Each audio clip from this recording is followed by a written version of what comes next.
Lumière sur la Coupe du Monde de ski de fond 2022 qui va se dérouler chez nous du 14 au 16 janvier au Stade des Tuffes à Prémanon dans le Haut-Jura. Une Coupe du Monde qui s'organise dès maintenant sous la houlette de l'association Juraski Evans, présidée par le double médaillé olympique Sylvain Guillaume qui nous présente l'événement au micro de Charlie Chevasson, notre reporter Fréquence Plus. On est à quelques mois de l'événement. On a bien avancé, ça s'accélère et on a hâte de se retrouver au mois de janvier. Ouais. Alors comment on arrive à avoir une Coupe du Monde ici dans le Haut-Jura ? Je pense c'est un peu une récompense qu'il y a eu après les nombreuses compétitions qui a déjà eu lieu ici. Et puis surtout avec les JO de la jeunesse et les JOJ qui se sont effectués l'année dernière en 2020 et avec la réussite qu'il y a eu, l'organisation qui était parfaite.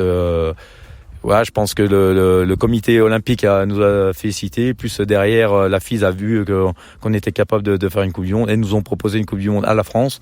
Et après c'est la Fédération française de ski qui a dit nous si on voit un lieu où on peut faire une Coupe du Monde de ski de fond, c'est Prémanon sur le stade Jason Amichapuis à la Station des Rousses. Alors ça demande un petit peu de réorganisation.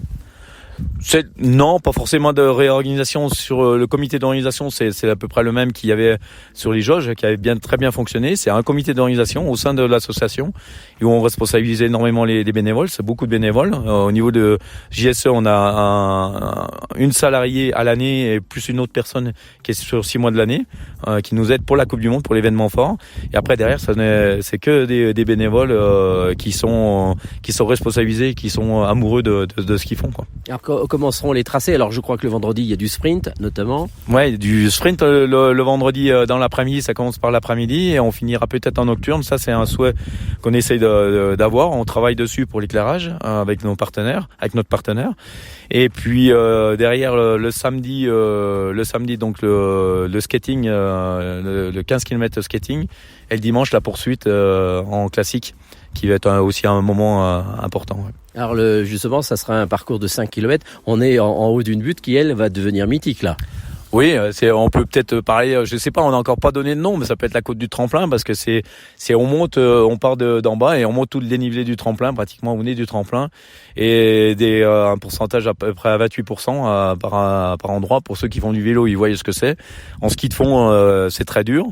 Mais ça reste des fondeurs, c'est les meilleurs fondeurs du monde, donc ça va être un endroit mythique, je pense, chez nous, quoi. Alors ça va mobiliser aussi beaucoup de gens de la région, du secteur, des bénévoles, beaucoup.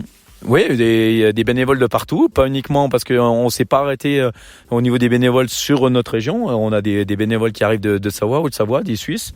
Il y en a qui arrivent du Sud aussi, qui viennent nous donner la main. On a fait une plateforme ouverte pour les bénévoles pour qu'ils puissent s'inscrire. Maintenant, elle est fermée. On est à 300 bénévoles pour cette Coupe du Monde. Et c'est un peu c'est vrai que en ce moment, on parle beaucoup du bénévolat parce que ça se perd beaucoup.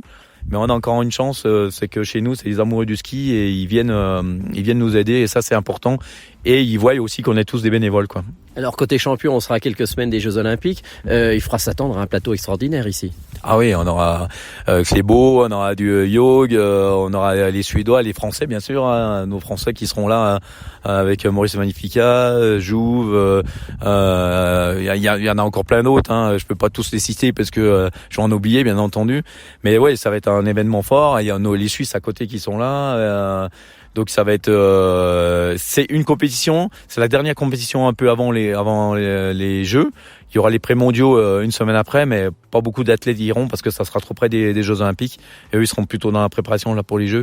Et nous, on a une date qui est vraiment bien placée, quoi. Merci beaucoup Sylvain Guillaume, président de l'association Juraski Evans, qui organise donc la Coupe du Monde de ski de fond 2022 du 14 au 16 janvier au Stade des Tuffes à Prémanon. Plus d'infos sur juraskievans.com et aussi sur les réseaux sociaux.